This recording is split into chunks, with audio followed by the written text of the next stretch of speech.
네, 여러분 안녕하십니까?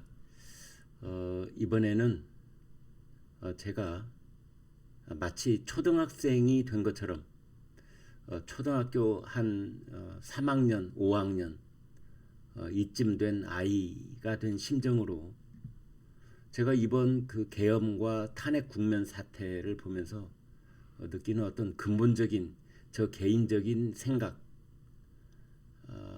그리고 이런저런 법전을 뒤져보면서 드는 생각을 저 개인적인 차원에서 한번 여러분께 말씀을 드려보겠습니다. 일단 계엄은 유언인가? 제가 이런 제목을 붙여봤습니다. 계엄은 유언인가? 제목이 어떻습니까? 너무 개인적입니까? 도발적입니까? 아니면 당연한 겁니까? 온 나라가 흥분 상태다. 광기마저 느껴진다. 자고 일어나면 누구누구를 잡아들였다. 자고 일어나면 무슨 음모가 밝혀졌다. 정확하게 확인되지 않은 이야기들이 신문과 방송을 도배하고 있습니다. 이런 시점에 저는 돌팔매를 맞더라도 물을 건 물어야겠습니다. 이것은 윤석열 대통령을 지지하느냐 안 하느냐 이것과 관계없는 단순한 질문입니다. 묻습니다. 계엄이 유언입니까? 우리나라 현행 헌법 제77조는 대통령의 고유한 비상대권으로서 계엄 선포를 보장하고 있습니다.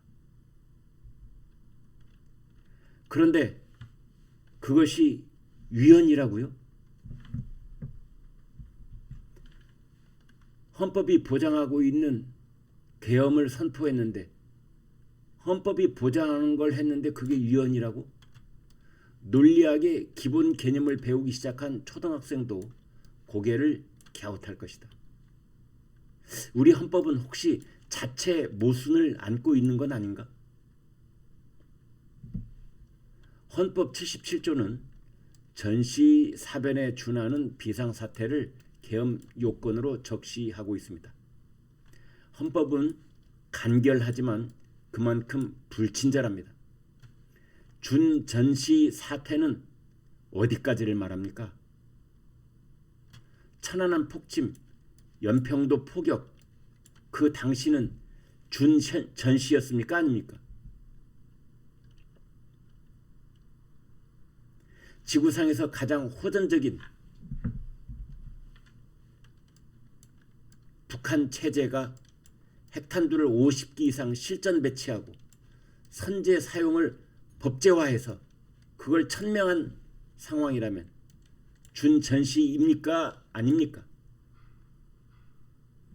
탄핵과 특검을 남발하고 그리고 예산을 일방적으로 깎아버리는 그런 상황이라면 이 또한 비상사태 아닙니까? 대통령을 탄핵해야 된다는 대통령 탄핵 논자들은 계엄 요건 불성립 이것을 근거로 내세우고 있습니다.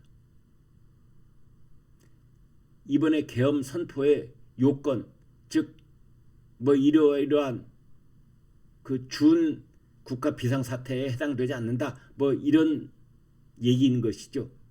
그런데 여기서 묻고 싶습니다. 요건이 성립하는지 안 하는지 요건 불성립의 판단은 누가 합니까? 여론조사로 합니까? 야당이 합니까? 시위 군중이 합니까? 흥분한 언론 매체가 합니까? 쓱 보면 알 수 있는 겁니까? 아니죠.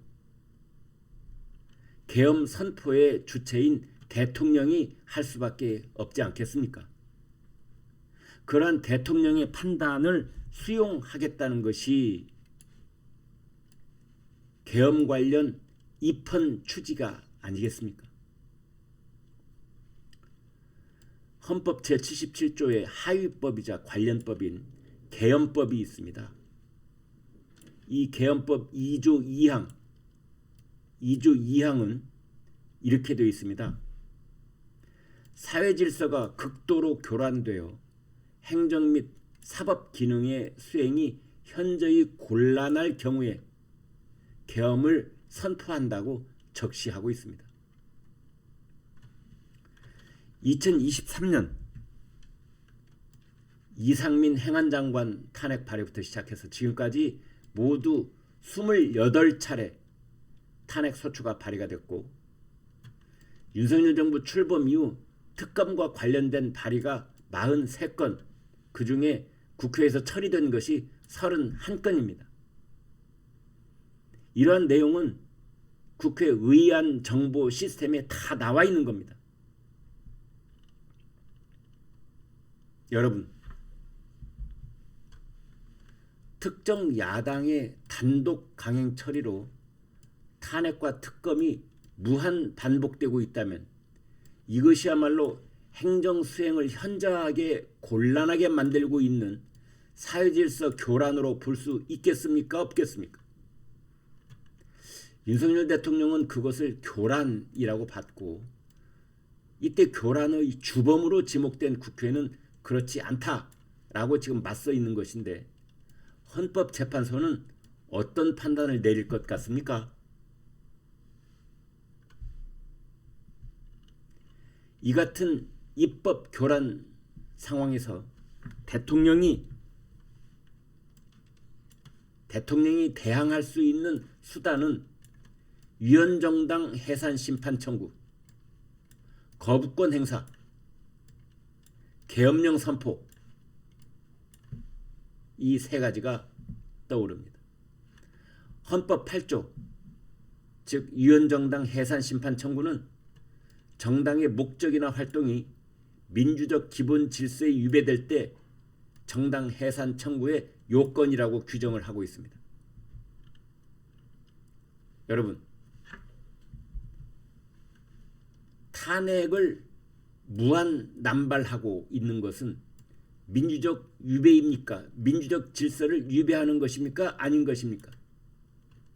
만약 대통령이 야당 해산 심판을 청구했다면 국민들이 진지하게 받아들였을까요?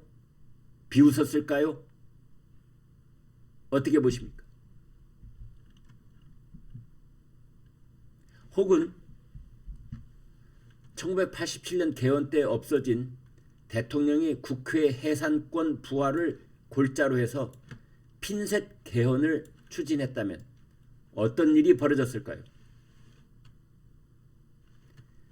위헌정당 해산 심판, 거부권, 계엄령, 이런 헌법에 따른 대통령의 권한 행사는 모두가 민주주의를 후퇴시키는 것이고, 오로지 야당이 전가의 보도처럼 휘두르고 있는 탄핵소추, 헌법 65조, 이 행사만이 민주주의를 굳건히 지키는 조항입니까? 누가 대답 좀 해주면 좋겠습니다.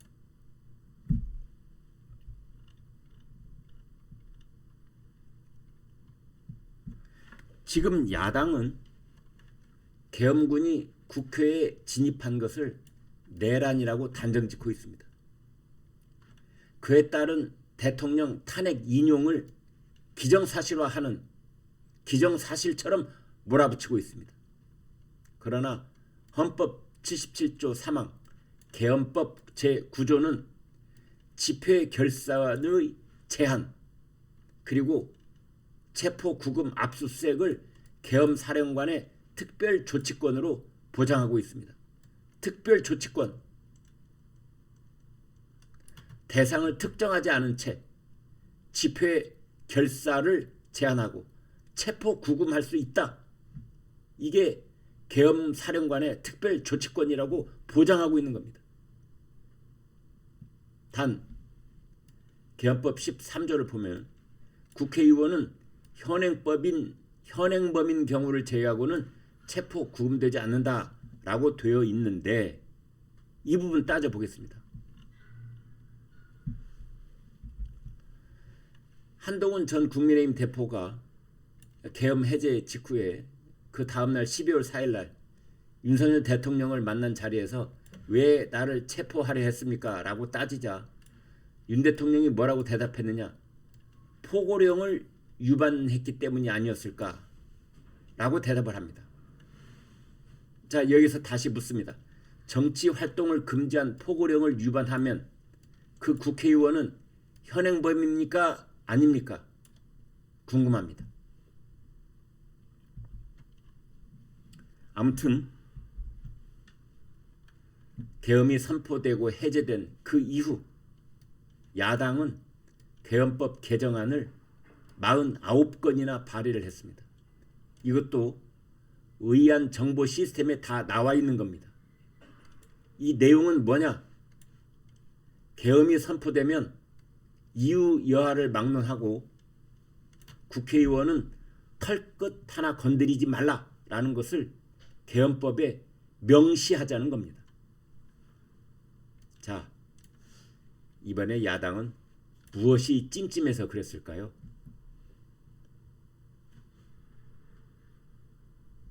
네, 여기까지 여러분과 살펴봤습니다. 여러분 고맙습니다.